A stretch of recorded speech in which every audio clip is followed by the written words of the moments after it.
Kuttippuram railway പ്ലാറ്റ്ഫോമിലൂടെ scooter ഓടിച്ചയാൾക്കെതിരെ നടപടി. പട്ടാമ്പി തിരുവേഗപ്പുറ സ്വദേശി കുഞ്ഞു മൊയ്തീനെതിരെയാണ് കേസെടുത്തത്. ഇന്നലെ ഉച്ചയ്ക്കാണ് ഇയാൾ റെയിൽവേ സ്റ്റേഷൻ പ്ലാറ്റ്ഫോമിലൂടെ സ്കൂട്ടർ ഓടിച്ചത്. ആദ്യം ദൃശ്യങ്ങളിലേക്ക്.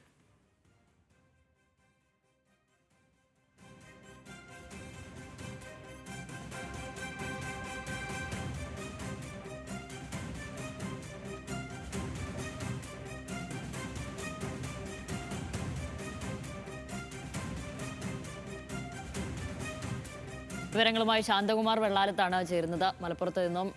ശാന്തകുമാർ, ഇയാൾക്കെതിരെ എന്ത് നടപടിയാണ് നിലവിൽ സ്വീകരിച്ചിരിക്കുന്നത്? പിന്നെ പ്രത്യേകിച്ച് ആളും വലിയ ബഹളവും തിരക്കൊന്നും ഇല്ലാത്തൊരു റെയിൽവേ സ്റ്റേഷൻ, അതിന്റെ പ്ലാറ്റ്ഫോം ഞാനെങ്കിലും ഉപയോഗിച്ചേക്കാം എന്ന് കരുതിയാണോ ഇയാൾ ഇങ്ങനെയൊക്കെ ചെയ്തിരിക്കുന്നത്?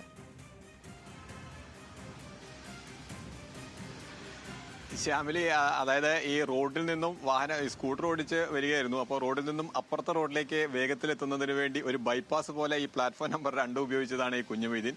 അത് വളരെ വേഗത്തിൽ തന്നെ ആ പ്ലാറ്റ്ഫോമിനകത്ത് കൂടെ പോകുന്നുണ്ട്. പക്ഷേ റെയിൽവേ അത് ശക്തമായ നടപടിയിലേക്ക് തന്നെയാണ് പോയിരിക്കുന്നത്.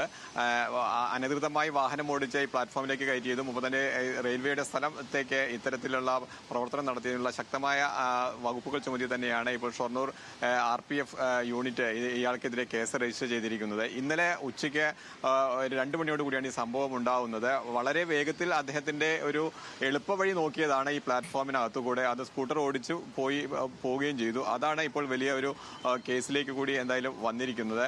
ശക്തമായ നടപടി ഉണ്ടാവും തന്നെയാണ് റെയിൽവേ പ്രൊട്ടക്ഷൻ ഫോഴ്സും അറിയിച്ചിരിക്കുന്നത്. ശ്യാമിലി. ശരി ശാന്തകുമാർ.